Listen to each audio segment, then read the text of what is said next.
ध्रुव जी की बन गई, प्रल्हाद की बन गई. संतांच्या सहवासामध्ये गेल्यानंतर काय काय झालं? ध्रुव बाळाचा उद्धार झाला, प्रल्हादाचा उद्धार झाला. कशामुळे?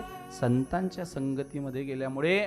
पण विषय असा आहे, आपण संतांच्या संगतीमध्ये जातो, पण चांगल्या संतांच्या संगतीमध्ये जात नाही. परिणाम स्वरूप जे टाकायचंय त्याचा स्वीकार करतो, ज्याचा स्वीकार करायला पाहिजे ते टाकतो. विषय असा आहे, ज्याला टाकायला पाहिजे त्याचा स्वीकार करू नये. केळी घेताना केळी आपण खातो, केळी खाताना आपण आतला गाभा खातो आणि साल बाहेर टाकतो. जे टाकण्याची वस्तू आहे ती टाकायला पाहिजे. काय टाकायला पाहिजे? काही नाही. तुकोबारायांचं एक गोड प्रमाण आहे, फलकट तो संसार येथे सार भगवंत. भगवंताचा स्वीकार करा आणि संसार टाका. पण आमचं उलट आहे महाराज. पहिल्या दिवशी चिंतनामध्ये आपण घेतलं की नाही, भाकरी एवढा परमार्थ पाहिजे आणि लोणच्या एवढा प्रपंच पाहिजे. भगवान परमात्म्याचा स्वीकार करा, प्रपंचाचा त्याग करा. प्रपंच त्यागा. खऱ्या संतांच्या सहवासामध्ये गेल्यानंतर प्रपंचाचा विटाळ म्हणजे प्रपंचापासून वैराग्य निर्माण होतं आणि परमार्थाचा आनंद होतो. खऱ्या संतांजवळ गेले तर. खोट्या संतांजवळ गेले तर परमार्थ बुडतो आणि प्रपंच यशस्वी होत नाही. म्हणून काय घ्यावं आणि काय घेऊ नये हे संगतीवरती अवलंबून आहे. म्हणून जे घेता आलं ते घ्या, पण घेताना ज्याच्याने जीवनाचा उद्धार होतो ते घ्या. ज्याच्यापासून काहीच मिळणार नाही त्याचा संग्रह सुद्धा करू नका. संग्रह सुद्धा करू नका. मग तुम्ही म्हणणार महाराज आम्ही कष्टानं उभं केलेलं काय? काही करा, ते कोणत्याही पद्धतीने आपल्याला दुःखच देणार आहे. तुम्हाला थोडंसं ऐकायला वेगळंच वाटतंय, पण ऐका. आपण कमवलेली गोष्ट एक दिवस आपल्याला दुःखच देऊन जाणार आहे. परमार्थामधली मिळणारी प्रत्येक गोष्ट जीवनातलं सुख प्रदान करणारी आहे. मला सांगा, शेतकरी वर्ग आहे सगळा, शेतामध्ये काम करत असताना पायामध्ये काटा मोडला. काटा मोडल्यानंतर काटा काढण्यासाठी काय आणावा लागतो? काटाच आणावा लागतो. आणि काट्याने असं आहे ते, काट्यानेच काटा काढावा लागतो. पायात काटा रुतला आणि दुसरा काटा आणला, तो काटा काढला आणि ज्याच्या पायात काटा रुतला होता तो म्हणायला लागला, वा, ह्या काट्याचे किती अनंत उपकार की याच्यामुळे माझ्या पायातला काटा निघाला, म्हणून मी याला कधीच विसरणार नाही. आणि त्याने त्याला खिशात ठेवला आणि झोपला. मला सांगा, त्याने त्या काट्याचा स्वीकार चांगला म्हणून केला होता का वाईट? चांगला म्हणून. पण परिणाम स्वरूप असं झालं की त्याने त्याचा गुण दाखवला. त्याचा धर्म आहे टोचणं. तो खिशात घातला, आभार व्यक्त करून घातला, धन्यवाद बोलून खिशात घातला, तरी तो पोटाला टोचलाच. तसं तुम्ही प्रपंच चांगला म्हणून स्वीकार करा, पदरामध्ये तो दुःखच देतो. तुम्ही किती त्याला गोड माना, तो तुम्हाला बाह्य दृष्टीने जरी गोड दिसत असेल तरी प्रपंच हा पदरामध्ये शेवटी दुःखच देऊन जातो. जीवनामध्ये आनंद कधीच देत नाही. म्हणून जे घ्यायचंय ते घ्या, पण मानवी जीवनाचं दुर्भाग्य आहे महाराज, जे नको घ्यायचंय ते घेऊन ठेवतो आणि जे त्यागायला पाहिजे ते त्यागत नाही. तुकडोजी महाराज गोड वर्णन करतात. अगदी अर्धच भजन म्हणूया, जास्त नको, वेळ जास्त. क्या किया क्या किया क्या किया रे, तूने जीवन गवा दिया, क्या किया रे, जिसे पाना था उसको तो खो दिया रे, जिसे पाना था उसको तो खो दिया रे, जिसे पाना था उसको तो खो दिया. क्या किया क्या किया रे, क्या किया क्या किया क्या किया रे, तूने जीवन गवा दिया, तूने जीवन गवा दिया, क्या किया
छोड़ा पीता है शराब, भगवान के नाम से मोह मोड़ लिया। अमृत छोड़ा पीता है शराब रे, भगवान के नाम से मोड़ लिया।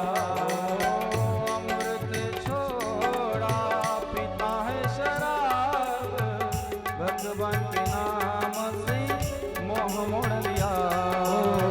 अमृत छोड़ा पीता है शराब रे, भगवान के नाम से मोह मोड़ लिया। क्या किया क्या किया क्या किया रे, क्या किया क्या किया क्या किया रे। तूने जीवन गमा दिया, तूने जीवन गमा दिया, क्या किया रे। जिसे पाना था उसको तो खो दिया रे, जिसे पाना था उसको तो खो दिया रे, जिसे पाना था उसको तो खो दिया रे। जिसे पाना था उसको तो खो दिया रे, जिसे पाना था उसको तो खो दिया रे, जिसे पाना था उसको तो खो दिया। म्हणून जे त्यागायला पाहिजे ते त्यागा आणि ज्याचा स्वीकार करायला पाहिजे त्याचा स्वीकार करा. संगत महत्वाची आहे. म्हणून गुणनिधीला संगत चांगली मिळाली नाही, म्हणून त्याच्याकडनं तिन्ही गोष्टी घडल्या. अजून गुणनिधीच्या वडिलांना पत्नीची संगत चांगली मिळाली नाही, म्हणून पुत्र वाईट निघाला. आणि गुणनिधीला संतांचा संग मिळाला नाही, म्हणून बालपणात संस्कार मिळाले नाही. तीन संगत खूप महत्वाचे आहेत. पुढे गेल्यानंतर रुद्राक्षाचं महात्म्य सांगितलं जात आहे. 4 रंगाची रुद्राक्ष असतात. पांढरी असतात, लाल असतात, काळी असतात आणि पिवळी असतात. पांढरा रुद्राक्ष येतो का? येतो. रुद्राक्षाचं महात्म्य असं सांगितलं जातं. आपल्याला मार्केटमध्ये भेटतात. एकमुखी रुद्राक्ष भेटतो, 2 मुखी भेटतो, 3 मुखी भेटतो, 5 मुखी तर कुठेही भेटतो. पण एकमुखी रुद्राक्ष जवळजवळ कुठे भेटत नाही. असं म्हणतात की एकमुखी रुद्राक्ष एका झाडाला 12 वर्षातून एकदाच येतो आणि एकच येतो, आणि फक्त एका प्रहरापुरता येतो. एक प्रहर म्हणजे 3 तास. सकाळी 6 ते 9 सकाळचा प्रहर, 9 ते 12 दुसरा प्रहर, 12 ते 3 तिसरा प्रहर, 3 ते 6 चौथा प्रहर. 4 प्रहर दिवसाला असतात. एका प्रहराला तो एकमुखी रुद्राक्ष एका झाडाला 12 वर्षांनी एकदाच येतो आणि एका झाडाला एकच येतो. एकमुखी रुद्राक्ष. पण त्याचं महात्म्य असं सांगितलं जातं, एकमुखी रुद्राक्ष ज्याला प्राप्त झाला, आयुष्यामध्ये त्याच्या जीवनामध्ये कधीच अपयश येत नाही असं म्हणतात. महाराष्ट्राला 2 नेते लाभलेत आपल्या, स्वर्गीय बाळासाहेब आणि स्वर्गीय आमच्या ठाणे जिल्ह्याचं वैभव दिघे साहेब. या दोघांच्या गळ्यामध्ये एकमुखी रुद्राक्ष होता, म्हणून त्यांना आयुष्यात कधीच अपयश आलं नाही आणि आजही त्यांची कीर्ती आहे. एकमुखी रुद्राक्ष खूप दुर्मिळ आहे. मग 4 रंगाची रुद्राक्ष सांगितली जातात. पांढरी रुद्राक्ष कोण धारण करतं? पांढरा रुद्राक्ष धारण करण्याचा अधिकार फक्त आणि फक्त ब्राह्मणालाच आहे, कारण ब्राह्मण हे भूदेव म्हणून ओळखले जातात. आमचे गुरुवर्य गुलेबाबा असं म्हणायचे, ब्राह्मण का श्रेष्ठ मानले जातात त्याचं कारण असं आहे, ब्राह्मणाजवळ जर धोतर फाटलेलं असलं तरी चालेल, पण धोतर नेसल्याशिवाय पूजेला बसत नाही. प्रत्येक विधी सोहळं नेसल्याशिवाय करत नाही. पांढरा रुद्राक्ष परिधान करण्याचं अधिकार आहे ब्राह्मणाला, लाल रुद्राक्ष परिधान करण्याचा अधिकार आहे क्षत्रियाला. म्हणून आपण जो रुद्राक्ष पाहतो तो लाल रंगाचा असतो. तो लाल रंगाचा रुद्राक्ष परिधान करण्याचा अधिकार क्षत्रियाला आहे. पिवळा रंगाचा रुद्राक्ष आहे तो वैश्य 4 वर्ग सांगितले जातात: ब्राह्मण, क्षत्रिय, वैश्य आणि शूद्र. आणि काळ्या रंगाचा जो रुद्राक्ष असतो तो शूद्राला धारण करण्यासाठी अधिकार दिलेला आहे. म्हणून 4 प्रकारचे रुद्राक्ष सांगितले जातात. कोणता रुद्राक्ष योग्य असतो असं जर आपण म्हटलं तर किमान ज्याच्यामध्ये धागा ओवता येईल एवढा तरी रुद्राक्ष असावा. आता मार्केटमध्ये जे काही बारीक बारीक रुद्राक्ष येत आहेत ना, ते प्लास्टिकचे आहेत, ते ओरिजिनल नाही आहेत. असं म्हटलं जातं की आपलं खाण्याचं बोर असताना बोरा एवढा तरी रुद्राक्ष असावा तर तो ग्राह्य धरला जातो विधीसाठी किंवा पूजेसाठी. बाकी त्याच्यापेक्षा लहान रुद्राक्ष असेल तर तो मान्य केला जात नाही.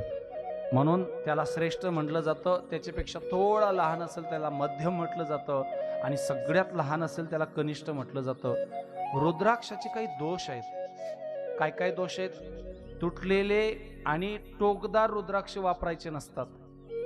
ज्या रुद्राक्षाला छिद्र पडलेलं असेल, म्हणजे दोरा ओवायचं सोडून एखाद्या धान्याला कीड लागल्यानंतर त्याला छिद्र पडतात, तसं जर एखाद्या रुद्राक्षाला पडलेलं असेल तर तसा रुद्राक्ष परिधान करायचा नसतो. महादेवाचा कोप लागतो, म्हणून ते निषिद्ध आहे. रुद्राक्षाचे काही नियम आहेत. काय नियम आहेत? रुद्राक्ष कधी धारण करावा आणि कसा धारण करावा. कोणाच्याही गळ्यामध्ये रुद्राक्षाची माळा असेल किंवा एक रुद्राक्ष असेल, रात्री 11 वाजेपासून तर पहाटे 3:30 वाजेपर्यंत रुद्राक्ष हा आपल्या अंगावरती नसावा. माळ असेल तर काढून ठेवायची. गळ्यामध्ये एक रुद्राक्ष असेल तोही काढून ठेवायचा. कारण 11 वाजेपासून साधारण 11:45 वाजेपासून तर 3:30 वाजेपर्यंत भोग्याची रात्र म्हटली जाते आणि त्या भोग्याच्या रात्रीमध्ये त्या रुद्राक्षाचं महात्म्य संपून जातं. म्हणून अंगावरती त्या काळामध्ये रुद्राक्ष ठेवायचा नसतो. दुसरी गोष्ट, गळ्यामध्ये जे रुद्राक्ष धारण करत असतील त्यांनी एक नियम करून ठेवा: आंघोळीला जाताना त्या रुद्राक्षाची माळ काढा आणि बादलीमध्ये सोडा. ज्या बादलीमध्ये तुम्ही आंघोळ करण्यासाठी पाणी घेतलेलं आहे त्याच्यामध्ये ती सोडा. ते रुद्राक्ष त्या पाण्यात टाकल्यानंतर त्या पाण्याने आंघोळ करा. नंतर ती रुद्राक्षाची माळ परिधान करा. रुद्राक्ष परिधान करण्याचा एकच फायदा आहे, त्याच्यापासून निघालेलं पाणी देहाची शीतलता करत असतं. म्हणून रुद्राक्ष महत्त्वाचा का म्हटला जातो त्याचं कारण असं आहे की रुद्राक्ष परिधान करत असताना आपण जेव्हा डोक्यावर पाणी टाकतो तेव्हा त्या माळीचं लागलेलं पाणी आपल्या छातीवरून संपूर्ण देहाला जात असतं. म्हणून देहाची शीतलता आणि देहाची पवित्रता त्या पाण्यामुळे होते. म्हणून रुद्राक्ष परिधान करताना सकाळी आंघोळीला तो पाण्यामध्ये टाकायचा. आपल्याला असलेला किंवा आपल्याजवळ मिळालेला रुद्राक्ष जर का पाण्यामध्ये बुडत असेल तरच त्याला ओरिजिनल समजा, खरा समजा. पाण्यावरती तरंगणारा रुद्राक्ष खरा नसतो. म्हणून आपण आपल्या शिवकथेमध्ये पशुपतीनाथ नेपाल इथून आपण रुद्राक्ष मागवलेत आणि ते रुद्राक्ष आणल्यानंतर त्यात संस्थांच्या पावतीसहित ते रुद्राक्ष आलेत आपल्याला. ते रुद्राक्ष आणल्यानंतर अगोदर त्यांना आम्ही परीक्षा घेतली की हे जे रुद्राक्ष आपण मागवलेले ते खरे आहेत का. आणि जेव्हा टाकले तेव्हा मला वाटतं 3 का 4च 2 रुद्राक्ष. तेवढ्या रुद्राक्षांमधून 1100 रुद्राक्षांमधून फक्त 2च रुद्राक्ष वर आलेत. बाकीचे सगळे पाण्यात बुडाले. म्हणजे काय? रुद्राक्ष पाण्यात बुडाला म्हणजे तो खरा आहे आणि वरती तरंगायला लागला का तो खोटा आहे. म्हणून परीक्षा एकच आहे रुद्राक्षाची, दुसरी कोणतीच नाही. रंग दिलेला असेल तर रुद्राक्षाचा रंग निघून जातो. रुद्राक्ष कसा धारण करावा, कशा पद्धतीने त्याचे नियम सांगितले जातात. बऱ्याच वेळा आपण पाहतो की तुळशीच्या माळीमध्ये रुद्राक्षाचा गुरुमणी असतो. तुळशीच्या माळीमध्ये रुद्राक्षाचा गुरुमणी असतो, ते निषिद्ध आहे. तुळस ही विष्णू पत्नी आहे आणि रुद्राक्ष हा महादेव आहे. भगवान महादेव विष्णू पत्नीला आई म्हणून संबोधतात. कालचं चिंतन पाहिलं आपण सती मातेचं. सीतेचं रूप घेतलं म्हणून भगवान महादेवाने सती मातेचाच त्याग केला. मग एक पाहावं तर पतिव्रता तुळशी वृंदा म्हणून आपण जिचं नाव घेतो आणि भगवान महादेवाचं आभूषण म्हणून रुद्राक्ष दोन्ही एकत्र करतात. माळी विकणारे कशी विकतात, त्यांना काय व्यवसाय करायचा आहे. पण तुळशीच्या माळीमध्ये रुद्राक्ष नसावा. तुळस आणि रुद्राक्ष एकाच दिवशी एका ठिकाणी येतात, ते म्हणजे वैकुंठ चतुर्दशी. भगवान शंकर आणि भगवान विष्णू यांचं ऐक्य साधण्याचा दिवस. आता काही दिवसापूर्वी पौर्णिमा झाली, त्रिपुरारी पौर्णिमा. त्याच्या आदल्या दिवसाची जी चतुर्थी येते तिला वैकुंठ चतुर्दशी म्हणतात. त्या वैकुंठ चतुर्दशीच्या दिवशी हरी आणि हर यांचं ऐक्य होतं, यांचं मिलन होतं. आणि त्या दिवसाचं महत्त्व असं सांगितलं जातं की त्या दिवशी भगवान महादेवाला तुळशीचं पत्र अर्पण करावं लागतं आणि भगवान विष्णूला बिल्वपत्र अर्पण करावं लागतं. वर्षातून एकच दिवस असा असतो की भगवान महादेवाला तुळशीपत्र वाहिलं तर चालतं आणि भगवान विष्णूला बिल्वपत्र म्हणजे बेलाचं पान वाहिलं तर चालतं. वर्षातून एकच दिवस आहे वैकुंठ चतुर्दशी. मला वाटतं आदरणीय रामदेवजी बाबा यांच्याकडे खूप मोठा सोहळा होत होता नाही का, पुढे याच्यावर कुटियावर नाही का. आता झालं ना. हो, खूप गोड सोहळा आहे. बरेचसे उत्सव असे आहेत ना की ते आपल्यापर्यंत पोहोचले नाहीत. म्हणून वर्षातून एक दिवस तुळस आणि बिल्वपत्र भगवान महादेवाला तुळस अर्पण का. हरी आणि हर दोघांचं ऐक्य आहे, दोन्ही एकच आहेत, एक स्वरूपाने एक होतात. त्याला वैकुंठ चतुर्दशी असं म्हणतात. म्हणून रुद्राक्षाचे कुठे किती धारण करावेत त्यालाही मर्यादा सांगितलेली आहे. रुद्राक्षाचे किती प्रकार आहेत, एकूण जर पाहिलं तर 14 मुखी रुद्राक्ष सांगितले जातात. एकमुखी रुद्राक्ष असतो तो खूप दुर्मिळ असतो. एकमुखी रुद्राक्ष जर हातात मिळालं तर त्याला परिधान कोणत्या दिवशी करायचं, प्रतिपदेला परिधान करायचं. प्रतिपदेच्या दिवशी तो परिधान करायचा असतो. अमावस्येच्या दुसऱ्या दिवशी पहिल्याच आपला तिथीचा पहिला दिवस प्रतिपदा, त्या दिवशी एकमुखी रुद्राक्ष. आणि एकमुखी रुद्राक्ष हा शिवस्वरूप मानला जातो. 10 मिनिटं तुम्हाला आता थोडंसं कंटाळा येईल पण ऐकून घ्या, आता कवर तुम्ही हसत राहणार. ऐका. एकमुखी रुद्राक्ष हा शिवस्वरूप मानला जातो आणि प्रतिपदेच्या दिवशी तो धारण करायचा असतो. 2 मुखी रुद्राक्ष जर असेल तर त्याला बीजेच्या दिवशी म्हणजे प्रतिपदेच्या दुसऱ्या दिवशी धारण करायचा असतो. आणि 2 मुखी रुद्राक्ष हा देव देवेश्वर भगवान परमात्म्याचं प्रतीक मानलं जातं. देव देवेश्वर देवस्थान कुठे आहे माहिती आहे का. जर सेलवास किंवा वापी परिसरामध्ये कोणी राहत असेल तर त्यांना कल्पना आहे. सेलवास पासून पुढे गेल्यानंतर नानापोंडा नावाचं गाव आहे आणि त्या गावापासून 14 किलोमीटर अंतरावरती देवस्थान आहे. 13वं ज्योतिर्लिंग म्हणून देव देवेश्वर भगवान महादेवाचं खूप मोठं शिवलिंग आहे तिथे, देव देवेश्वर म्हणून. भगवान देव देवेश्वराचं प्रतीक म्हणून मानलं जातं 2 मुखी रुद्राक्ष. 3 मुखी रुद्राक्ष हा तृतीयाला म्हणजे अक्षय तृतीयाच्या दिवशी धारण केला जातो. आणि 3 मुखी रुद्राक्ष हा विद्या प्रदान करणारा असतो म्हणून तो तृतीयाच्या दिवशी धारण केला जातो. 4 मुखी रुद्राक्ष हा चतुर्थीच्या दिवशी धारण केला जातो आणि तो ब्रह्मस्वरूप मानला जातो कारण ब्रह्मदेवाला 4 तोंड आहेत, ब्रह्मदेवाला 4 मुख आहेत. म्हणून तो गणेश चतुर्थीच्या दिवशी धारण करायचा असतो, वर्षातून एकदाच. पंचमुखी रुद्राक्ष जर का पाहिला तर पंचमुखी रुद्राक्ष हा पंचमीच्याच दिवशी धारण करायचा असतो. तो गळ्यात घाला, हातामध्ये बांधा. तो धारण करायचा असेल तर पंचमीच्याच दिवशी तो धारण केला जातो आणि कालाग्नी स्वरूप त्या रुद्राक्षाचं स्वरूप मानलं जातं. 6 मुखी रुद्राक्ष जर हाताला आला तर 6 मुखी रुद्राक्ष हा षष्टीच्या दिवशी धारण करायचा असतो. आणि 6 मुखी रुद्राक्ष हा कार्तिक स्वामीचं स्वरूप म्हणून मानलं जातो कारण कार्तिक स्वामीची मुख किती आहेत, 6 मुख आहेत. म्हणून 6 मुखी रुद्राक्ष शक्यतो मिळत नाही. आम्हाला भेटला कसा तरी भेटला, एक होता भाग्यात तो भेटला, पण माझ्याही भाग्यातून कोणाच्या भाग्यात गेला काही कळालं नाही, पण भेटला होता. हा असेल आमच्या सैन्यातच असेल कुठेतरी. 6 मुखी रुद्राक्ष. 7मुखी रुद्राक्ष. बरं, एक शंका दूर करू का तुमची. 1 मुखी, 2 मुखी, 3 मुखी. मुखी म्हणजे नेमकं काय. रुद्राक्षावर असणाऱ्या रेषा, रुद्राक्षावर असणारी जी उभी रेष असते ना गोलाकार, तिला रुद्राक्षाचं मुख असं म्हणतात. ज्या रुद्राक्षाला एकच रेष असते त्याला एकमुखी, ज्याला 2 रेषा तो 2 मुखी. अशी ही 4 मुखी, पंचमुखी, षष्टमुखी. सप्तमुखी म्हणजे सप्तमीच्या दिवशी, रथ सप्तमीच्या दिवशी धारण करायचा असतो आणि तो अनंग रूप असतो. अनंग रूप म्हणजे काय, अनंग हा देवाचा एक झालेला अवतार आहे. गरुड पुराण जर तुम्ही वाचलं असेल, ऐकलं असेल तर गरुड पुराणामध्ये त्याच्या व्रताची विधी सांगितली जाते, अनंग व्रत कसं करावं ते. म्हणून सप्तमुखी रुद्राक्ष. अष्टमुखी रुद्राक्ष हा भैरवाचं स्वरूप म्हणून मानला जातो. 9मुखी रुद्राक्ष हा भगवती स्वरूप मानला जातो आणि तो नवमीच्या दिवशी नवरात्रीमध्ये परिधान करायचा असतो. 10मुखी रुद्राक्ष हा दसऱ्याच्या दिवशी परिधान करायचा असतो. तो विष्णू स्वरूप मानला जातो कारण भगवान विष्णूचे 10 अवतार झालेले आहेत. 11मुखी रुद्राक्ष हा रुद्र स्वरूप मानला जातो कारण देवाचे 11 अवतार झालेत, रुद्र अवतार 11 आहेत. म्हणून 11मुखी रुद्राक्ष हा रुद्र स्वरूप मानला जातो. 12 मुखी रुद्राक्ष हा आदित्य समान मानला जातो. 13 मुखी रुद्राक्ष हा विश्वदेव स्वरूप मानला जातो आणि 14 मुखी रुद्राक्ष हा परमशिव स्वरूप मानला जातो. ही 14 मुखी रुद्राक्षांची माहिती सांगितलेली आहे. रुद्राक्ष कसा असावा, कुठे परिधान करावा, कशा पद्धतीने करावा, आपल्याकडनं त्याचं पावित्र्य राखलं जात असेल तर एक उपाय सांगतो तुम्हाला, करता आला तर बघा. तसं मी फुकट सांगत नाही, पण आता सांगून देतो. आता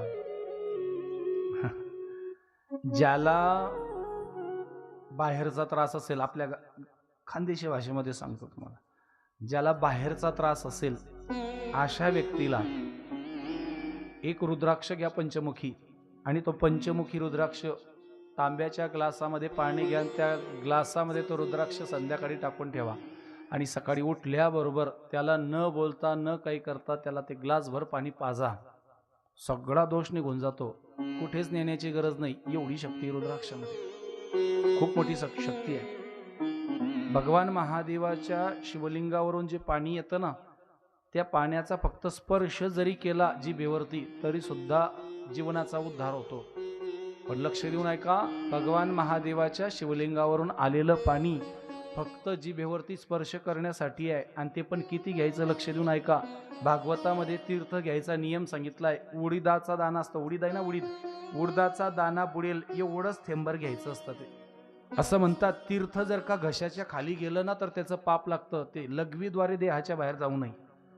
म्हणून तीर्थ घेताना फक्त एकच थेंब घ्या आणि ते जिभेवरच राहिलं पाहिजे, कंठाच्या खाली उतरू नये, असा नियम आहे तीर्थाचा. आपण सत्यनारायणाच्या पूजेला गेलो ना,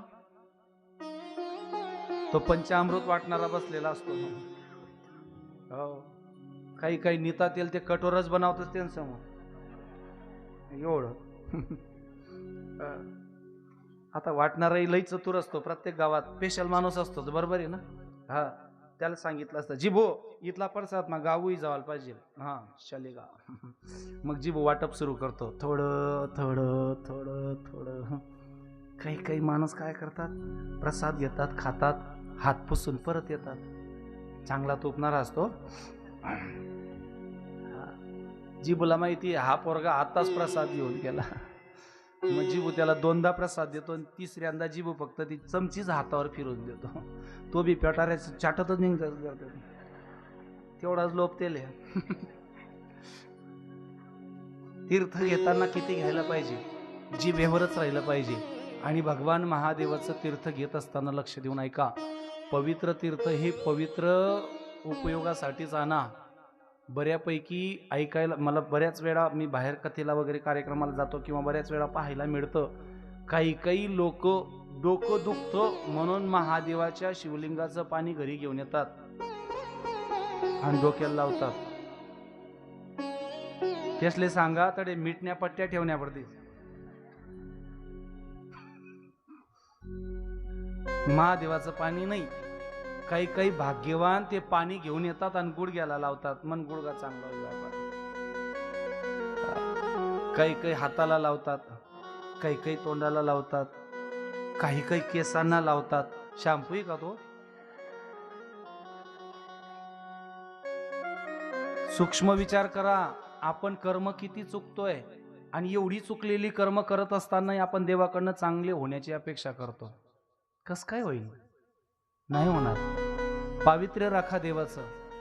देवाचं पावित्र्य राखलं तर देव कृपा करणार आहे, नाही तर काय कृपा करणार आहे आपल्यावरती.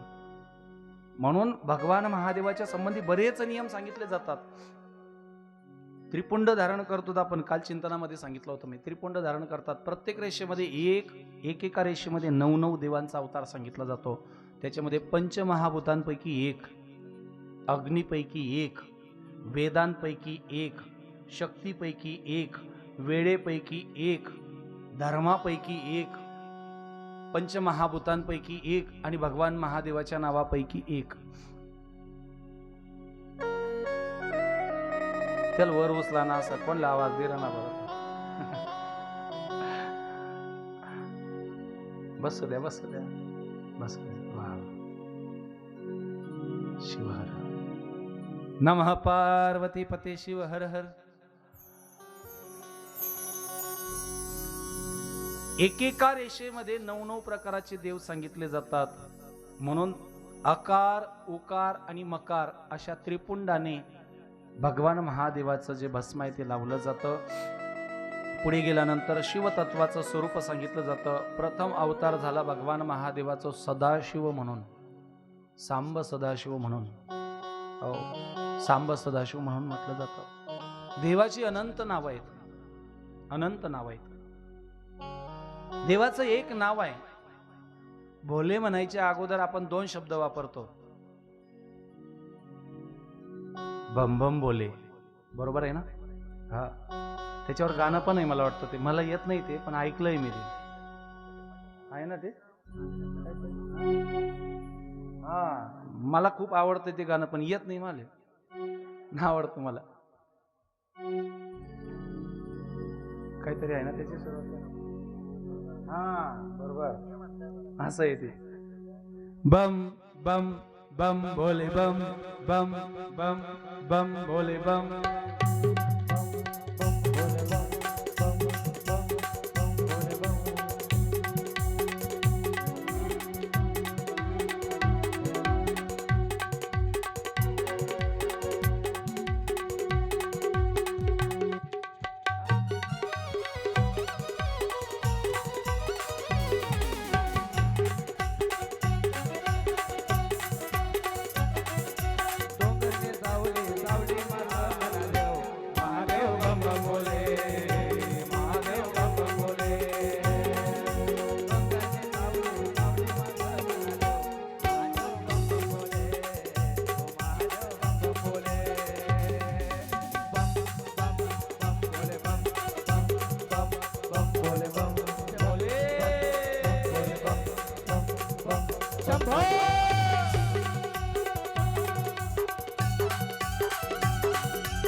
नमः पार्वती पते शिव हर हर.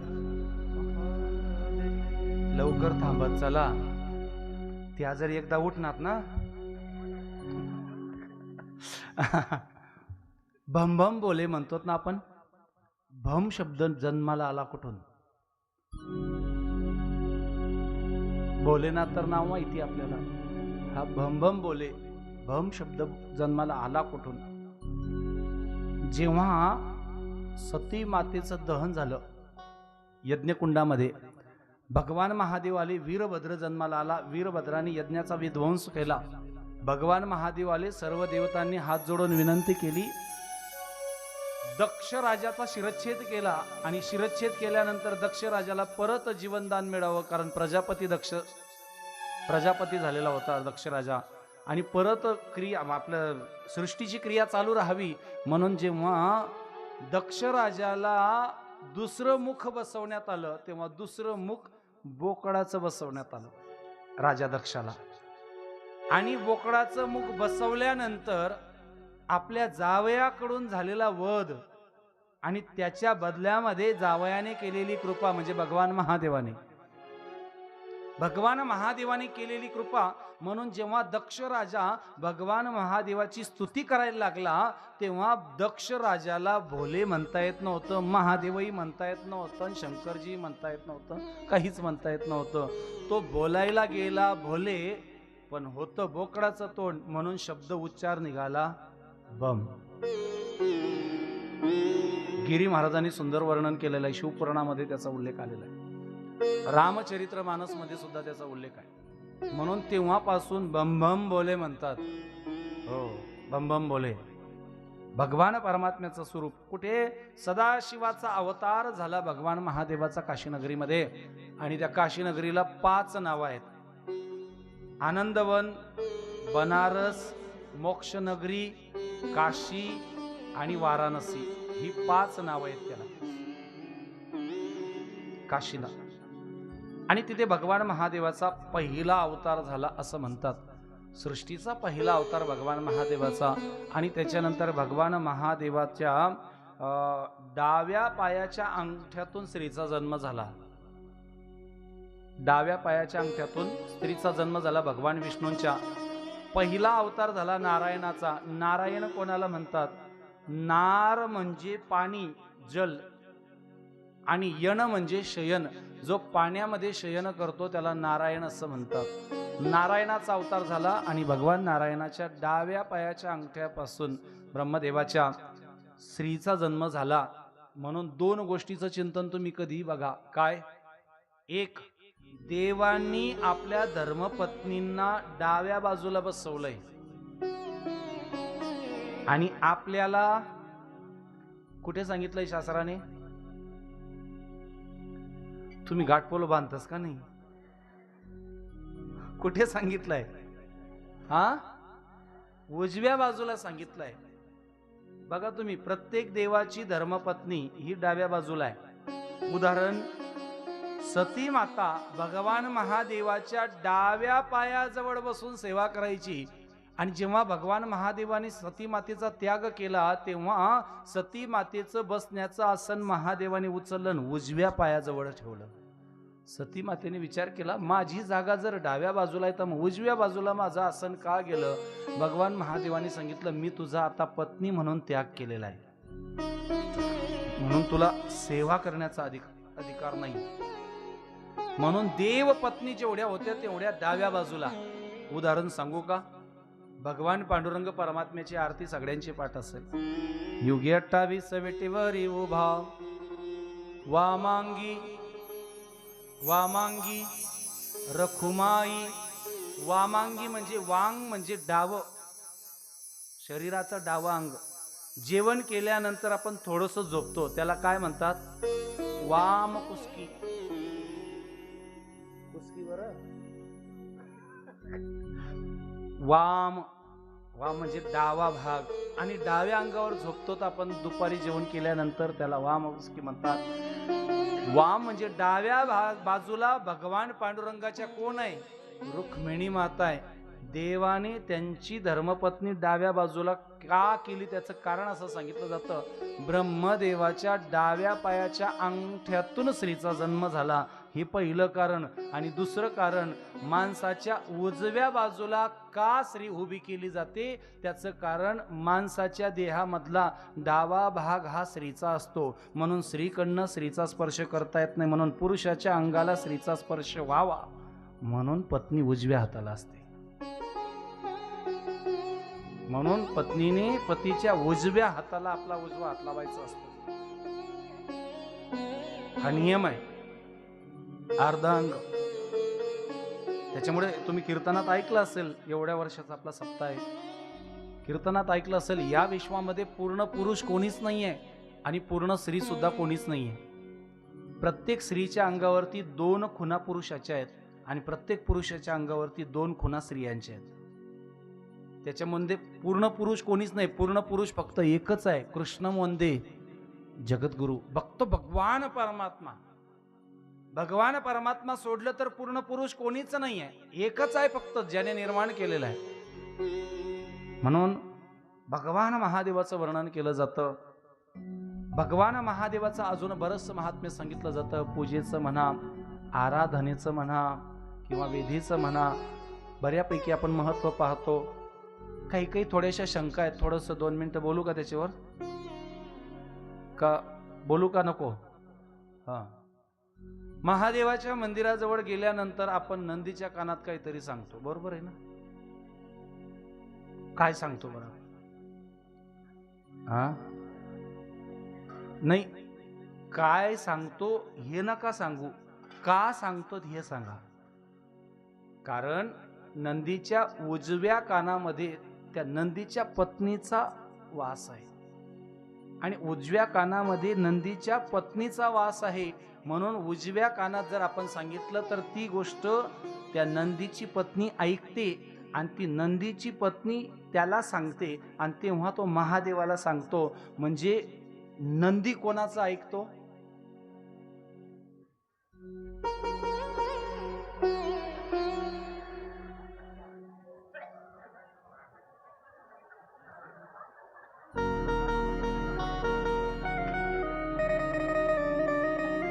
अजून सोपं करू? नाही ना? नंदीला आपल्या भाषेमध्ये काय म्हणतात? बैल कोण ऐकस?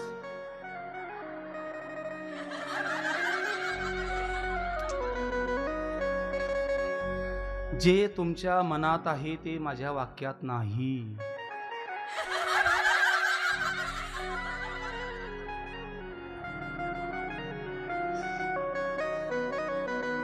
आपण महादेवाची पूजा करताना नंदी जवळ जातो, जा, काही अडचण नाही. पण एक गोष्ट लक्षात ठेवा, नंदी जवळ सांगितलेली तीच गोष्ट महादेवापर्यंत जाते जी तुमच्या स्वार्थाची नसते, जी तुमच्या स्वार्थाची नसते. परार्थाची गोष्ट जर का तुम्ही घेतली, परोपकाराची गोष्ट जर का तुम्ही घेतली, तर ती गोष्ट नंदी हा महादेवापर्यंत पोहोचवत असतो. स्वतःच्या स्वार्थापोटी त्याच्याजवळ काही सांगू नका. लवकर लग्न होऊ दे मुलाचं, लग्न झालं का झालं, लगेच दुसऱ्या दिवशी तांब्याभर पाणी घेतलं का मग लवकर नातू होऊ दे, नातू झाला का झाला, लगेच लवकर मोठा होऊ दे, लगेच मोठा झाला का लगेच नोकरी लागू दे, लगेच घर बांधू दे. काय काय करीन तो बिचारा? हा, बरं आपलं भांडवल काही जास्त नाहीये. आपल्याला भांडवल एकदम सोपं सांगितलंय, 1 लोटा जल. बरं महादेवल काही वावरे नाही, तो सोसायटी काढी तुमना घरे बांधे. काय करावं त्याने? म्हणून लक्षात ठेवा, भगवान परमात्मा तेच श्रवण करतो जे स्वार्थाचं नसतं, परार्थाचं असतं, परोपकाराचं असतं. म्हणून कधीतरी एखाद्या सोमवारी महादेवाच्या मंदिरात जा आणि मंदिरात गेल्यानंतर नंदीच्या कानात हळूच सांगा, हे नंदी राजा, आमच्या भोलेनाथाला सांग की ह्या विश्वामध्ये सगळ्यांना सद्बुद्धी दे. एवढा निरोप द्या, पुढच्या 8 दिवसात तुमच्या जीवनाचं कल्याण झाल्याशिवाय राहणार नाही. सगळ्यांसाठी सद्बुद्धी मागा. सगळ्यांना सद्बुद्धी दिली म्हणजे विषय संपला.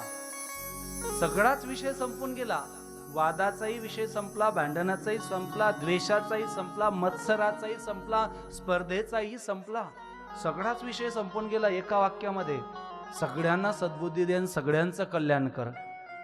कधीतरी भगवान महादेवाकडे मागून बघा. म्हणून वर्णन येतं भगवान महादेवाच्या पूजेचं. बराचसा विस्तार आहे, रोज थोडं थोडं घेऊया आपण. एकाच दिवशी सगळं सांगितलं तर लक्षात राहणार नाही. रोज थोडं थोडं घेऊया. महादेवाचं काय काय विधी आहे, कशा पद्धतीने काय केल्यावर काय फळ मिळतं, काय अर्पण केल्यानंतर काय फळ मिळतं, जीवनाचं कोणतं दुःख असेल आणि भगवान महादेवाची कोणती पूजा केल्यानंतर ते जीवनातलं दुःख निघून जातं, अशा बऱ्याच गोष्टी शिवमहापुराण कथेमध्ये सांगितलेल्या आहेत. पण परिणाम असा आहे ना की सगळ्या गोष्टी सांगितल्यानंतर आपण फक्त आपलं दुःख दूर करण्यासाठीच महादेव शोधतो. एरवी काही कामासाठी आपण महादेवाकडे जात नाही. तसं करू नका. जेव्हा जेव्हा जीवनामध्ये सुखाचा प्रसंग आला तेव्हा अगोदर देवाचे आभार माना. जेव्हा जेव्हा जीवनामध्ये आनंद मिळाला सगळ्यात अगोदर आभार देवाचे माना की तुझ्या कृपेने झालं. आपलं वेगळं आहे महाराज, जोपर्यंत दुःख येत नाही तोपर्यंत देव आठवत नाही महाराज. गोस्वामी तुलसीदासांचा एक सुंदर दोहा आहे.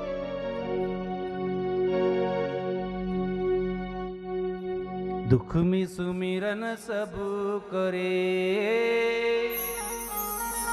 सुख में करिए ना कोई, जो सुख में सुमिरन करे तो दुःख काहे को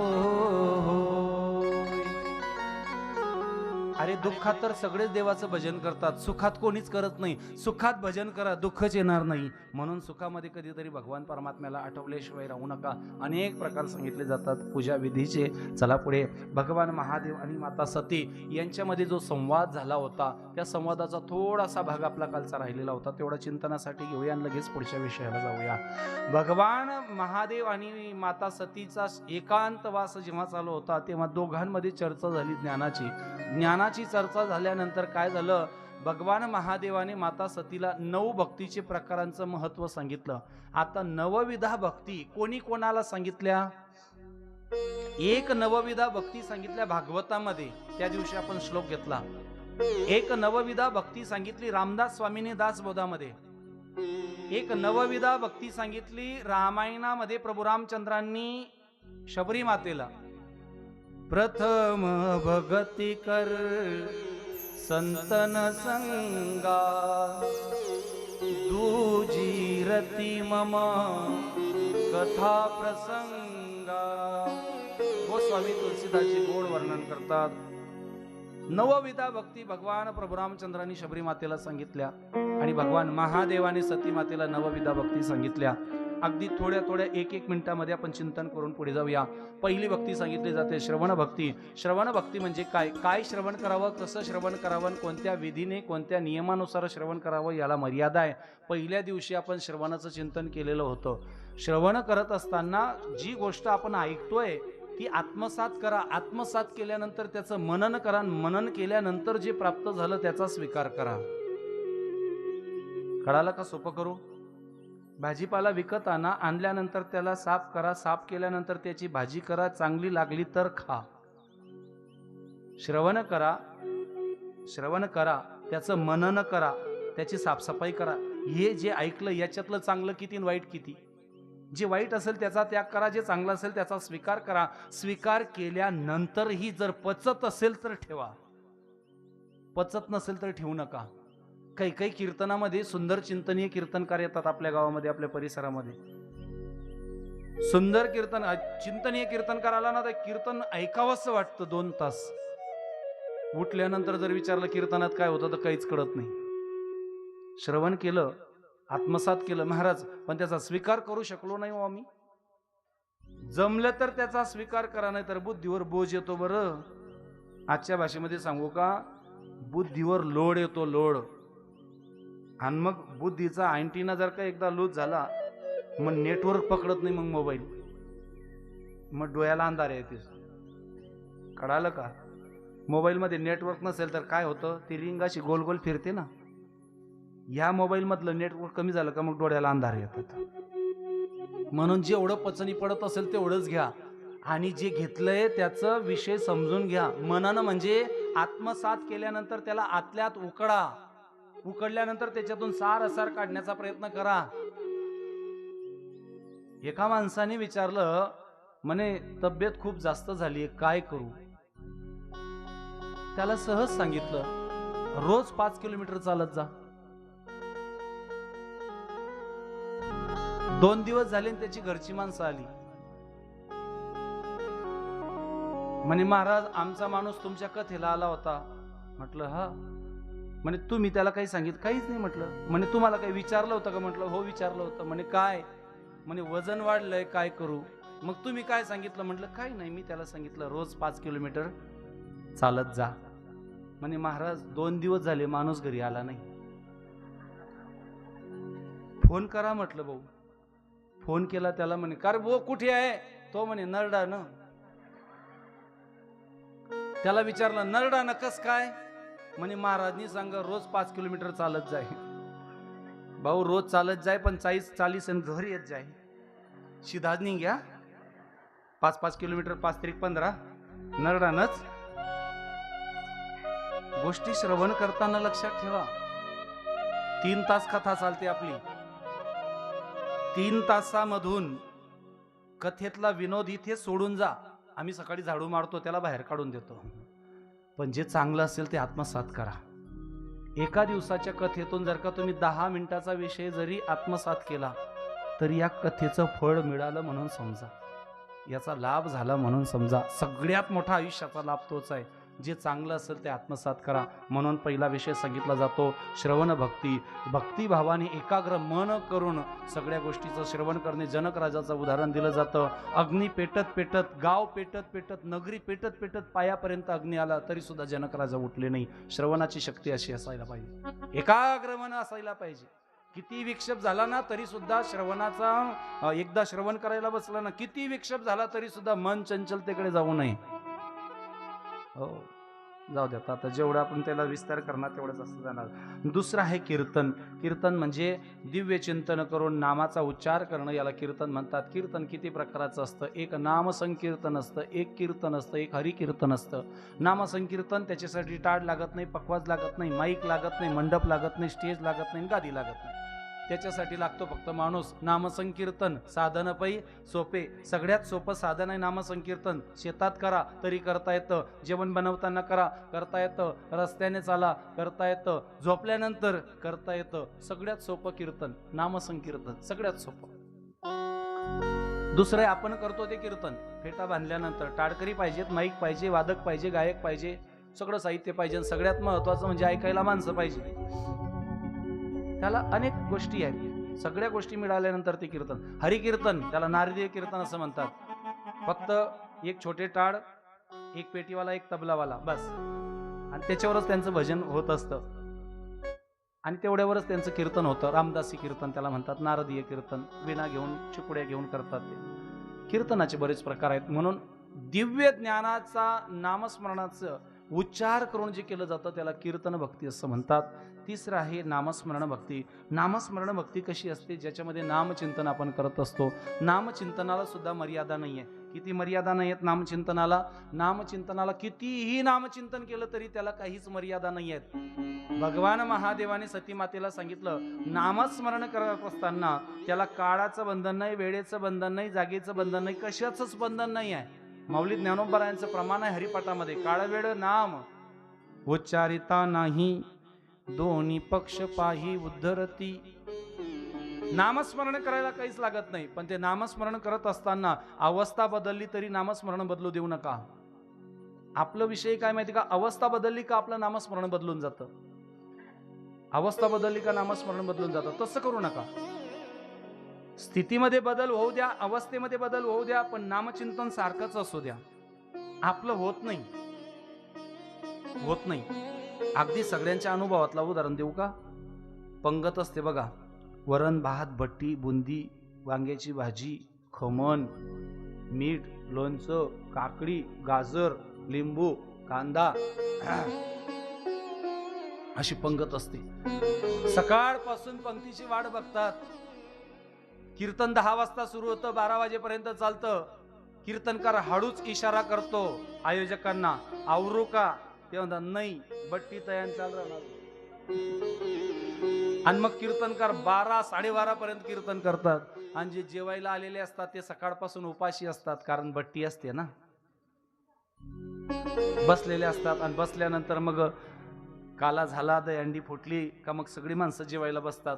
आणि बसल्यानंतर मग सगळी पंगत बसली का मग केळीची पानं टाकली जातात. पानं वाटली का मग भजन सुरू होतं. हरे राम राम राम हरे हरे. आता या भजनाचं चिंतन सांगतो तुम्हाला. या भजनाचे किती प्रकार पडतात सांगू का?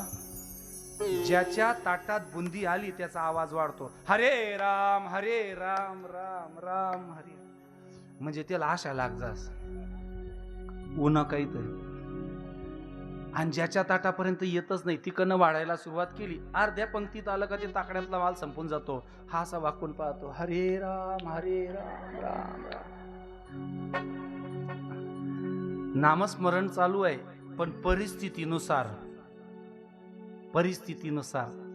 हा बघा तुम्ही वारीला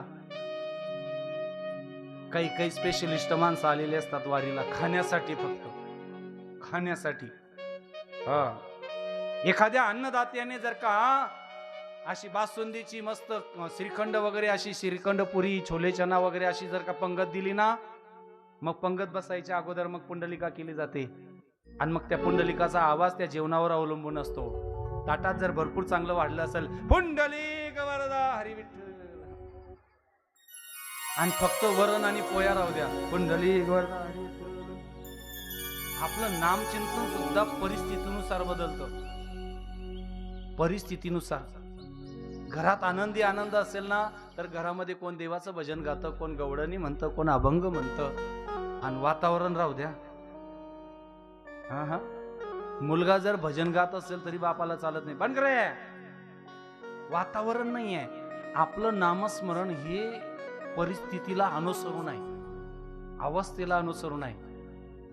कोणतीही अवस्था असू द्या, नामचिंतन बंद न होणं ही खरी भक्ती आहे नामस्मरणाची. म्हणून नामस्मरण भक्ती, पादसेवन भक्ती, अर्चन भक्ती, वंदन भक्ती, दास्य भक्ती, सख्यत्व, आत्मनिवेदन, 9 प्रकारच्या भक्ती सांगितले जातात. अर्चन म्हणजे पूजा अर्चा करणे. वंदन, किती प्रकारचं वंदन आहे? अनेक प्रकारचं आहे. त्याचा विस्तार खूप मोठा आहे, आपल्याला आता वेळ राहिली नाही. काही माणसं मंदिराच्या समोरून जाताना असं करतात. मला अजूनही त्याचा अर्थ कळाला नाही. म्हणजे ते नेमकं काय म्हणतात? म्हणजे देवाला असं म्हणतात, मला ध्यान मांडले जो. कुठे गेली पद्धत आपली? मोटरसायकलीवर चालणारे, मोटरसायकल चालवता चालवता कोणी भेटला ना, राम राम एक हाताने. रस्ता चांगला असेल तर एक हाताने राम राम, रस्ता चांगला नसेल तर दोन्ही हात बिजी, मग मुंडकं खाली, राम राम. वंदन भक्ती आपण म्हणतो ना, साष्टांग दंडवत. साष्टांग दंडवत कुठे करायचं, कसं करायचं? जमिनीवर झोपल्यानंतर आपल्या देहातली प्रमुख 6 अंग जेव्हा जमिनीला लागतात त्याला साष्टांग दंडवत म्हणतात. बऱ्याच गोष्टी आपल्या लक्षात येत नाही. तुम्ही ऐकलं नसेल पण ऐका, जर वाटलं तर. मला जबरदस्ती कोणावर लादत नाहीये. जे मला माझ्या गुरुने दिलेलं आहे मी तुमच्यापर्यंत पोहोचवतोय. आरती झाल्यानंतर आपण अभंग म्हणतो, घालीन लोटांगण. लोटांगण शब्दाचा अर्थ काय? हा, आणि आपण काय करतो?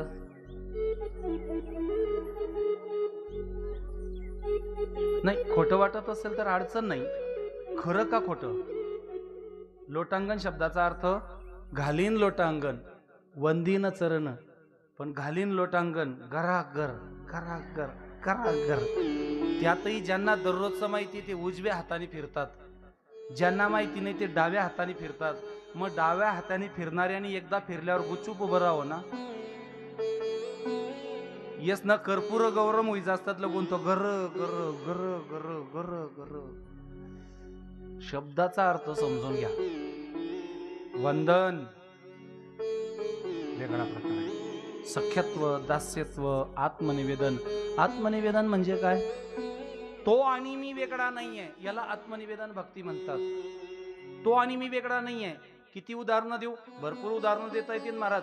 2 उदाहरणं देतो अगदी धावत्या वेळेमध्ये. एक उदाहरण आहे, अर्चना भक्ती कोणी करावी? वारकरी संप्रदायामध्ये एक संत असे होऊन गेलेत, सावतोबा. धन्य ते अरण, रत्नाची ती खाण, जन्मला निधान सावतात. काय केलं हो त्यांनी? काय केलं? धन्य त्याची माता, धन्य त्याचा पिता, साठविला दाता त्रैलोक्याचा, सावता सागर प्रेमाचा. पण आम्ही सावतोबाला खूप वेगळ्या ठिकाणी नेऊन ठेवलं. किती नेऊन ठेवलं आपण म्हणतो सावतोबा आमचे आहेत. आमचे नाहीत, सावतोबा आपले आहेत, आपल्या सगळ्यांचे. मोडलीम जवळ गाव आहे, पंढरपूर जवळ मोडलीम आहे ना, मोडलीम जवळ गाव आहे. आणि तिथे कीर्तनाला गेलो आणि तिथे कार्यक्रम सुरू झाला. आणि झाल्यानंतर मग सहज मी कीर्तनात दृष्टांत दिला. कीर्तन झाल्यानंतर 2 माणसं माझ्या जवळ आली, मला म्हणायला लागली, महाराज तुम्ही सावता महाराजांचा दृष्टांत दिला, आम्हाला खूप आनंद वाटला. म्हटलं का रे बाबा? नाही म्हणे, आम्ही माडी समाजाचे आहेत. म्हटलं आनंद आहे बाबा, तुमचं भाग्य की तुमच्या समाजामध्ये एवढे थोर संत जन्माला आलेत, खूप आनंद आहे. म्हटलं ते म्हणे नाही, पण तुम्ही एक निवाडा करून द्या. म्हटलं कोणता? म्हणे सावता महाराज कोणते माडी होते. आता मला काही ते बाकीचं माहीतच नाही ना त्याच्यातलं काय. सावता महाराज फुलमाडी होते का कासमाडी होते म्हणे, मला त्याची कल्पना नाही. मी म्हणलं, मी आटकलो.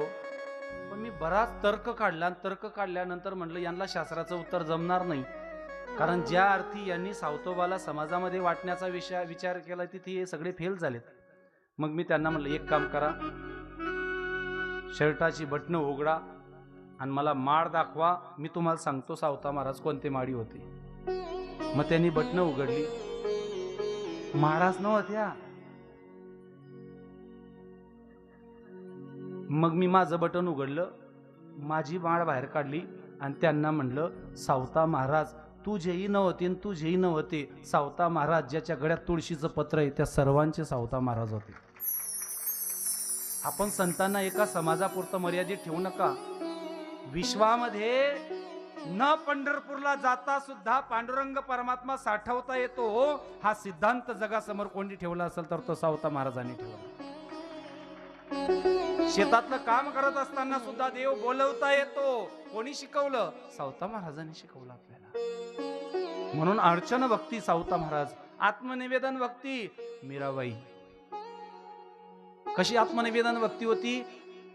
विष प्यावं मीराबाईनी आणि परिणाम व्हावा भगवान कृष्णाच्या मूर्तीवरती. कारण मीराबाई जवळ काही संपत्ती कमी होती का महाराज? राजघराण्यामध्ये जन्माला आलेलं रत्न. पण विचारा मीराबाईला तुमच्याजवळ काय होतं? काहीच नाही. हे घर, संपत्ती, धन, दौलत, हे शृंगार काही नाही. माझ्याजवळ फक्त एकच आहे, पायोजी मैने राम रतन धन पायो, पायोजी मैने राम रतन धन पायो, वस्तु अमौलिक दी मेरे सतगुरु, वस्तु अमौलिक दी मेरे सतगुरु, कृपा कर अपनायो, पायोजी मैंने राम रतन धन पायो, पायोजी. काय धन कमवलं मीराबाईने? फक्त राम रतनाचं धन. आणि एकदा ते धन मिळालं रे मिळालं की ते धन संपतही नाही आणि नाशही पावत नाही. आणि ते धन मिळाल्यानंतर किती श्रीमंती येते? एवढी श्रीमंती येते, एवढी श्रीमंती येते की माणसाचं चालणं बोलणं वागणं सगळं देवासाठी. जाऊ द्या ना महाराज, चालणं बोलणं सगळं देवासाठी असू द्या, पण माणसाची कृती सुद्धा.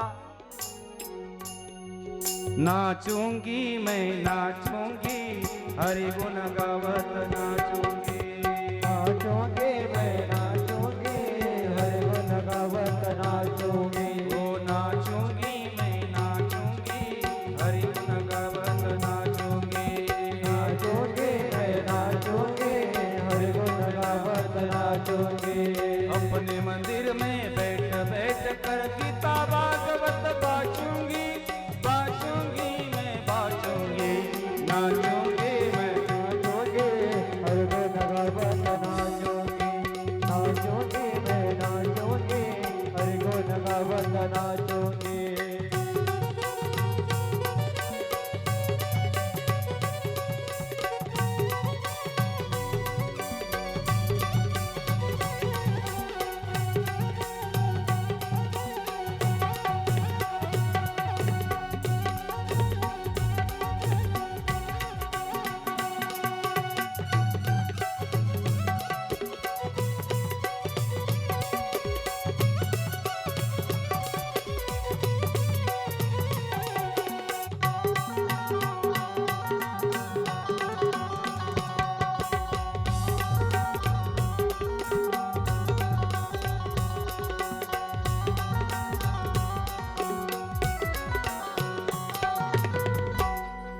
गोपाल कृष्ण भगवान की जय. आत्मनिवेदन, विष प्यावं मीराबाईने आणि परिणाम व्हावा भगवान कृष्णाच्या मूर्तीवरती. भक्तीचा परिणाम आहे. आपल्या वारकरी संप्रदायामध्ये बरेच संत होऊन गेलेत, आपल्या ते चिंतनाचा भाग नाही आहे.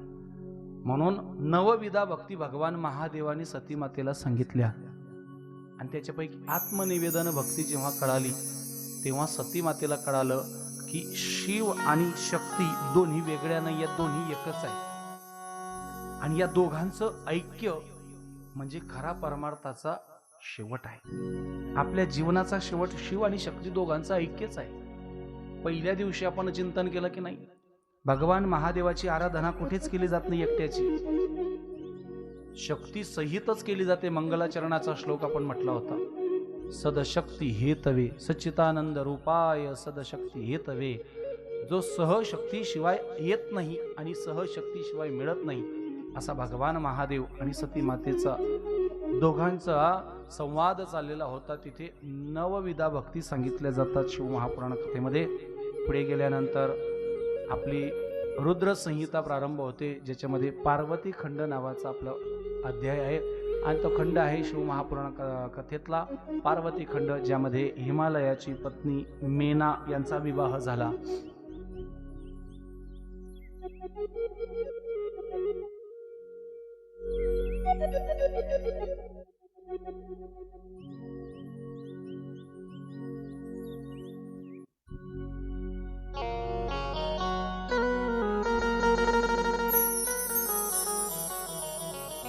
असं वरदान सांगितलं जातं की भगवान शिव आणि सती क्रीडा करत असताना हिमालयाला वरदान मिळालं की तुला कन्या स्वरूपामध्ये पार्वती तुझ्या पोटी जन्माला येईल. म्हणून भगवान महादेवाने दिलेलं वरदान हिमालयाला. सनत कुमारांकडून मिळालेला शाप, 3 जन्मांमध्ये 3 कन्यांच्या पोटी भगवान परमात्म्यांचा ज्यांच्याशी विवाह झाला, तीन शाप मिळालेत. कोणते कोणते? एक, पहिला शाप मिळाला मेना, दुसरी धन्या आणि तिसरी कलावती. मेना म्हणजे हिमालयाची पत्नी झाली आणि मेनाच्या पोटी पार्वती माता आली आणि भगवान महादेवाबरोबर तिचा विवाह झाला, पहिला शाप. दुसरा आहे धन्या नावाची, जी जनकाची पत्नी सुनैना, त्यांच्या पोटी माता सीता म्हणजे मिळालेली सीता प्रभू रामचंद्रांना वरलं आणि प्रभू रामचंद्रांबरोबर तिचा विवाह झाला. आणि तिसरी कलावती नावाची, जी ऋषभान राजाची पत्नी कीर्तिदा नावाची, तिच्या पोटी राधा नावाचं रत्न जन्माला आलं, म्हणजे राधा स्वरूप जन्माला आली आणि भगवान कृष्णाबरोबर ती रममाण झाली.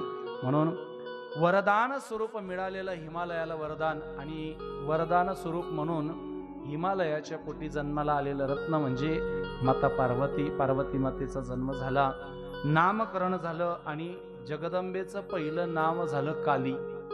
काली माता हे पार्वतीचं पाडण्यातलं नाव आहे पहिलं. आणि पर्वताची कन्या म्हणून तिला पार्वती असं म्हटलं जातं. पर्वताची कन्या म्हणून पार्वती म्हटलं जातं. सुंदर स्वरूप होतं म्हणून तिला उमा म्हटलं जायचं. हळूहळू पार्वती माता मोठी व्हायला लागली आणि एक दिवस पार्वती मातेला स्वप्न पडलं आणि त्या स्वप्नामध्ये पार्वती मातेने असं पाहिलं की भगवान महादेवाबरोबर तिचा विवाह होतोय. सकाळ झाली. सकाळ झाल्यानंतर आईला सांगितलं, मला स्वप्न आलं आणि भगवान महादेव मी पती म्हणून स्वीकार केले. भगवान महादेव कोणत्या स्वरूपाचे पार्वती मातेला कळालं, पण मेना मातेला कळालेलं नव्हतं. पण स्वप्नातल्या गोष्टी खऱ्या नसतात असं म्हणून मेना मातेने ते नाकारलं. स्वप्नातल्या कोणत्या गोष्टी खऱ्या असतात आणि कोणत्या गोष्टी खोट्या असतात ते लक्ष देऊन ऐका. झोपल्याबरोबर पहिल्यांदा जे स्वप्न पडतं ते दिवसभर केलेल्या चिंतेमुळे पडतं. 9 ते 12 दिवसभर जे आपण चिंतन करतो ना, टेन्शन घेतो, त्याचं स्वप्न पडतं. 12 ते 3 तुम्ही जी स्वप्न पाहिलीत पण बोलून दाखवली नाही ती पडतात. आणि 3 ते 5 जी स्वप्न पडतात ती एक तर जीवनाच्या भविष्याची पडतात, नाही तर जीवनामध्ये घडणाऱ्या घटनांची पडतात.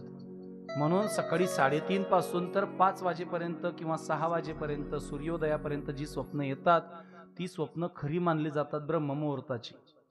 म्हणून सकाळची स्वप्न खरी. पण एक गोष्ट लक्षात ठेवा, तुम्हाला आलेलं स्वप्न कोणालाही सांगू नका. चांगलं स्वप्न जर आलं ना देवाचं एखादं, तर कोणाला सांगू नका. तुम्ही ज्या दिवशी ते स्वप्न सांगितलं त्या स्वप्नातलं शक्ती संपली म्हणायचं, देवाची क्रिया संपली. एखादा माणूस एखाद्या व्यक्तीजवळ कोणतीही गोष्ट सांगतो कुठपर्यंत? जोपर्यंत तो दुसऱ्याजवळ सांगत नाही तोपर्यंत. एकदा का याने दुसऱ्याला सांगायला सुरुवात केली का मग आपण त्याच्याजवळ सांगत नाही. आपण म्हणतो नको नको नको, तो कोणालाही सांगून देतो म्हणून आपण त्याला सांगत नाही. भगवान परमात्माही विचार करतो, याला मी कृपा आशीर्वाद दिला, याच्या स्वप्नामध्ये प्रचिती दिली, याला अनुभव दिला, आणि हा अख्ख्या जगाला सांगत फिरतोय माझ्या स्वप्नात देवाला, माझ्या स्वप्नात देवाला. मग नवीन आता याला भेटच द्यायची नाही. म्हणून देवाचं आलेलं स्वप्न कोणाला सांगू नका, आपले गुरु सोडून. फक्त आपल्या गुरूंना सांगा. त्या स्वप्नाचा काय अर्थ होतो हे नंतर सांगतो. काय स्वप्नात आलं म्हणजे काय घडतो. आज चिंतन आपलं वेळ कमी आपल्याकडे, उद्या नाही तर परवा कधीतरी सांगू. आणि समजा 2-3 दिवसात जर मला नाही आठवण राहिली तर सांगू कधीतरी सांगू. स्वप्नात काय आल्यानंतर त्याचा अर्थ काय होतो सांगून ठेवतो. म्हणजे तुम्हाला जर स्वप्न बिप्न आली तर, आपल्याला एक तर स्वप्न येत नाही, दिवसभर काम करणारी माणसं, हो काय स्वप्न येणार आहे. रिकाम्या माणसांची स्वप्न आहेत. महाराज काय स्वप्न येणार, दिवसभर कापूस इचून, मका काढून, मका जमा करून, महाराज एवढी कामं आहेत. आणि एवढी कामं करून करून थकल्यावर माणूस जेवताना झोपतो. महाराज स्वप्न काय पाहणार आहे, काही स्वप्न पाहत नाही महाराज. शेतकरी वर्ग आहे महाराज, झोपल्या झोपल्या माणसं काय, बाकीची बघा तुम्ही थकलेली माणसं, पडल्या पडल्या जे शिबी सुरू होत.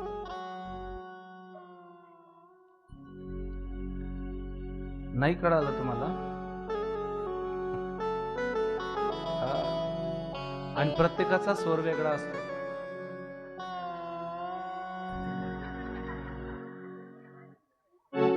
कोण श्वास घेताना आवाज काढतो, कोण श्वास सोडताना आवाज काढतो. आम्हाला बऱ्यापैकी अनुभव आहे वारीमध्ये, कारण आमच्या पालामध्ये 2-3 कॅलेंडर असतात तसे. आणि त्यांचं एक भाग्य आहे. सांगू का तुम्हाला, जे घोरतात ना रात्री झोपण्यामध्ये, त्या घोरणाऱ्यांचं एक भाग्य आहे. त्यांच्या एवढा भाग्यवान कोणीच नाही. एकच भाग्य आहे की ते निवांत झोपतात आणि दुसऱ्याला जागे ठेवतात. आणि तुम्ही फक्त त्याला म्हणा तुम्ही खूप घोरता. तो मी अजिबात नाही, तुला कस काय समजी, तुला कस काय समजणार आहे. पडल्या पडल्या झोप येते महाराज. स्वप्न कधी येणार आहे लक्ष देऊन ऐका. 9 ते 12 पडलेलं स्वप्न खोटं असतं, ते तुमच्या प्रपंचासाठी आहे. 12 ते 3 पडलेलं स्वप्न तुमच्यासाठी धोका आहे. आणि 3 ते 5:30 पर्यंत पडलेलं स्वप्न तुमच्या भविष्याची जाणीव आहे. कधी कधी मेलेला माणूस स्वप्नात येतो. कधी कधी मेलेला घरातला माणूस बरेच वर्ष झालेला तो नकळत स्वप्नात येत असतो. समजायचं तुमच्या घराला पितृदोष आहे. आपल्या घरातला मेलेला माणूस जर स्वप्नात येत असेल तर पितृदोष आहे. तुमच्याकडनं एखाद्या सणाला त्याला नैवेद्य द्यायला सुटला आहे, लक्षात ठेवा. तुमच्या स्वप्नामध्ये जर साप येत असेल तर लक्षात ठेवा तुमच्या घरामध्ये कोणत्या तरी स्वरूपामध्ये धन येणार आहे. तुमच्या स्वप्नामध्ये जर पायातली चप्पल येत असेल तर समजून जायचं तुमच्या घरावर कुठेतरी संकट येणार आहे. तुमच्या स्वप्नामध्ये जर का तुम्ही स्वतः मरत असाल तर समजायचं तुमच्या जीवनातला एक घात देवाने टाळला आहे. 21 प्रकार आहेत स्वप्नाचे. किती? 21. त्याच्यातले 5-7 आता सांगून टाकले, बाकीचे बघू आता नंतर. पार्वती मातेला स्वप्न आलं ब्रह्ममुहूर्तावरती. मीना मातेला सांगितलं मी स्वप्नामध्ये भगवान महादेवाला वर म्हणून स्वीकार केला. पार्वती मातेला सांगितलं नाही म्हणे, ते स्वप्न वगैरे काही खरं नसतं. मीना मातेने सांगितलं आणि नकार दिला. पुढे गेल्यानंतर पुढच्या अध्यायामध्ये भौमाची उत्पत्ती कशी झाली. महादेव आणि सतीचा वियोग झाला आणि वियोग झाल्यानंतर भगवान महादेव तपस्येसाठी बसले. तपस्येसाठी बसल्यानंतर भगवान महादेवाच्या कपाळावरून एक थेंब निघाला घामाचा आणि तो खाली सृष्टीवरती पडला. सृष्टीवरती पडल्यानंतर जे निर्माण झालं त्याला भौम असं म्हणतात. भौम म्हणजे मंगळ. म्हणून मंगळ ग्रहाला भूमीचा पुत्र म्हणून ओळखला जातो. आपण अंमनेरला जातो ना मंगळ ग्रहावरती, त्याला भौम असं म्हटलं जातात. म्हणजे काय, तो पृथ्वीचा पुत्र सुद्धा आहे. धरणी गर्भ संभूताय असं म्हटलं जातं त्याला. तो धरणीवरती आला, तिथून प्रकट झाला, म्हणून मंगळ भौमाची उत्पत्ती झाली. पुढे गेल्यानंतर अनेक प्रकारे वर्णन सांगितलं जातं. भगवान महादेवाची प्राप्ती करण्यासाठी माता पार्वतीने जी तपस्या केली, त्या तपस्या करत असताना भगवान महादेवाने दिलेला नकार.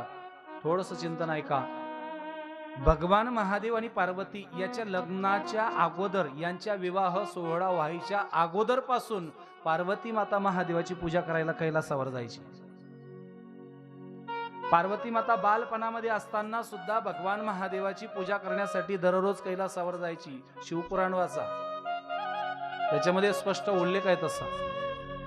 आणि एक दिवस असं झालं, पार्वती मातेने जेव्हा भगवान महादेवाची आराधना केली आणि आराधना केल्यानंतर सांगितलं की तुम्ही माझे पती म्हणून, मला माझी इच्छा आहे की तुम्ही माझे पती म्हणून मला स्वीकार करायचा आहे, तेव्हा भगवान महादेवाने सांगितलं म्हणे माझा विवाह वगैरे आम्ही काय तसं करत नाही, आम्ही वैराग्य धारण करणार आहे, आम्ही दिगंबर अवस्था प्राप्त करणार आहेत. शेवटी पार्वती मातेने सांगितलं की प्रत्येकाला अपेक्षा ही असतेच, तुम्ही सुद्धा कोणत्या ना कोणत्या अपेक्षेने तपश्चर्या करतातच. त्यातले मधले 4 मुद्दे सांगितले जातात, उद्याच्या चिंतनामध्ये घेऊ. अगदी विस्तार करूया सुरुवातीलाच. भगवान महादेवाने मान्य केलं आणि प्रारंभ झाली सेवा. पुढच्या अध्यायामध्ये तारकासुराचा जन्म सांगितला जातो. ब्रजरांग आणि वरांगी नावाच्या दैत्याच्या पोटी पुत्र म्हणून जन्माला आला तो तारकासूर. मधुवनामध्ये त्याने 1000 वर्षापर्यंत तपस्या केली आणि 1000 वर्षापर्यंत तपस्या केल्यानंतर त्याने वरदान स्वरूप प्राप्त करून घेतलं. काय? माझा मृत्यू फक्त भगवान महादेवाच्या वीर्यापासून जन्माला आलेल्या मुलाकडूनच होणार. त्याने वरदान स्वरूप असं मागून घेतलं की त्याचं मरण होणारच नाही. का होणार नाही? कारण सर्वांना माहिती होतं की भगवान महादेव कामावर विजय मिळवणारे आहेत. म्हणून कामावर विजय मिळवणारा देवाचा पुत्र कधी जन्माला येणार नाही, मी मरणार नाही, असं तारकासुराला वरदान होतं. आणि ते वरदान प्राप्त झालं. पुढे गेल्यानंतर सगळ्या देवतांना प्रश्न पडला. तारकासुराचा अत्याचार वाढला आणि अत्याचार वाढल्यानंतर तारकासुराने विचार केला आता काय करावं लागेल. अत्याचार वाढला, सगळे देवता आल्यानंतर भगवान महादेवाला विनंती केली. भगवान महादेवाला विनंती केल्यानंतर तुम्ही विवाह करा.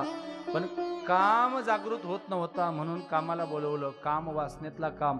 त्याने 3 बाण काढले आणि 3 बाण काढल्यानंतर भात्यातून बाण काढला आणि धनुष्याला लावला. कोणता? कामरूपी बाण. जोपर्यंत भगवान महादेवाचं हृदय उघडत नाही तोपर्यंत बाण सोडता येत नाही, कारण बाण देहाला नाही मनावर आघात करणारा पाहिजे होता. काम मनामध्ये जागृत करणारा पाहिजे होता. म्हणून बाण लावला आणि बाण धरून बसला कामदेव. कामाचा बाण धरून बसला आणि बसल्यानंतर जसं लावलं तसं लावल्यानंतर पार्वती माता आली. पार्वती माता आल्यानंतर दर्शन घेतलं. दर्शन घेतल्यानंतर भगवान महादेवाने डोळे उघडले. जसे डोळे उघडले तसा तो बाण सोडला आणि भगवान महादेवाच्या हृदय कमळामध्ये जाऊन बसला. जसा बाण गेला तसा भगवान महादेवातला काम जागृत झाला आणि पार्वती मातेकडे पाहिल्याबरोबर भगवान महादेव म्हणायला लागले किती सुंदर रूप आहे तुझं. महादेवाने आत्मचिंतन केलं. आपण कामावर विजय मिळवत असताना आपल्या पूजेसाठी आलेली पार्वती हिच्या रूपाकडे आपलं लक्ष का गेलं? कारण कामदेवाने त्याच्यात प्रवेश केलेला होता. म्हणून भगवान महादेवाने कामाला भस्म करून टाकलं. दृष्टीने भस्म केल्यानंतर कामदेवाचं भस्म झालं. पुढे गेल्यानंतर त्याला वरदान सुद्धा मिळालं. पार्वती मातेचा शोक. एकदा राग आल्यानंतर भगवान महादेवाने जर का कामदेवाचं भस्म केलं असेल तर अशा व्यक्तीबरोबर आपला विवाह करणं म्हणजे सोपं आहे का? पार्वती मातेच्या मनामध्ये प्रश्न निर्माण झाला. पुढे गेल्यानंतर नारदजींची भेट झाली आणि नारदजींची भेट झाल्यानंतर नारद महर्षींनी पार्वती मातेला सांगितलं की तुझ्या मनातली इच्छा पूर्ण होणार आहे, पण त्याच्यासाठी तुला एक व्रत करावं लागेल. नारद महर्षींनी जे व्रत सांगितलं ते व्रत होतं हरितालिका नावाचं व्रत, जे आपण करतो. बरोबर आहे ना? हरितालिका व्रत करतो ना आपण. हरितालिका चैत्र महिन्यामध्ये येते, ते व्रत आपण करतो. नाही हाच म्हणा ना. कोणत्या महिन्यात? भाद्रपद. 3 दिवस सारखे उपवास असतात. गणेश चतुर्थी, ऋषीपंचमी आणि आदल्या दिवशी हरितालिका. हारतालिका नाही, हरितालिका. असं वर्णन आहे की माता पार्वतीने भगवान महादेव पती म्हणून मिळावे म्हणून 12,000 वर्ष हरितालिकाचं व्रत केलं. किती? 12,000 वर्ष. 12,000 वर्ष उपवास केला म्हणून तिला महादेव मिळाला.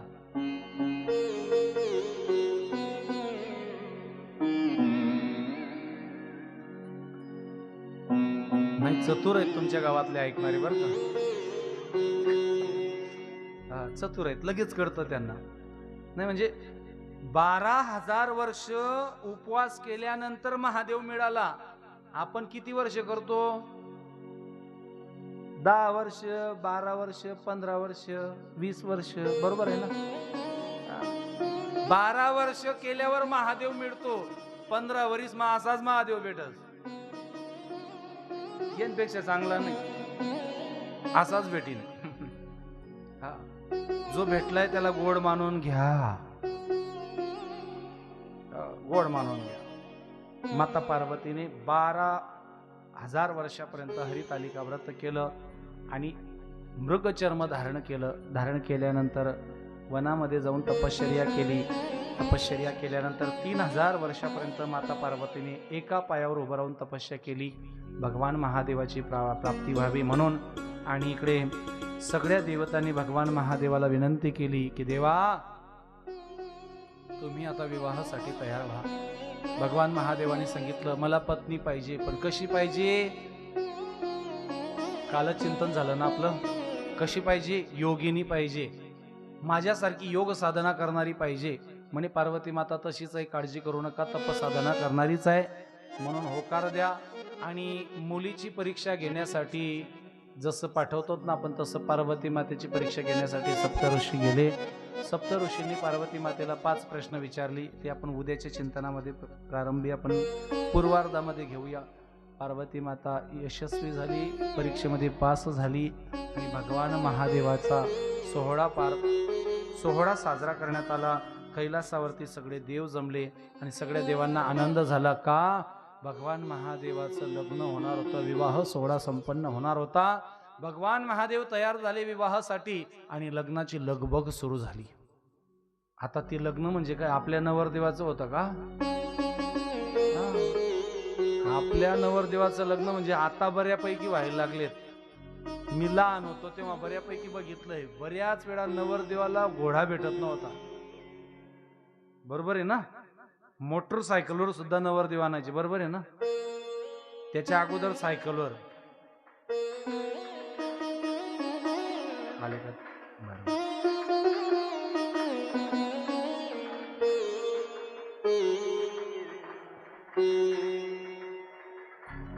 बसा बसा, खाली बसा, खाली बसा, खाली बसा, खाली बसा, खाली बसा, खाली बसा.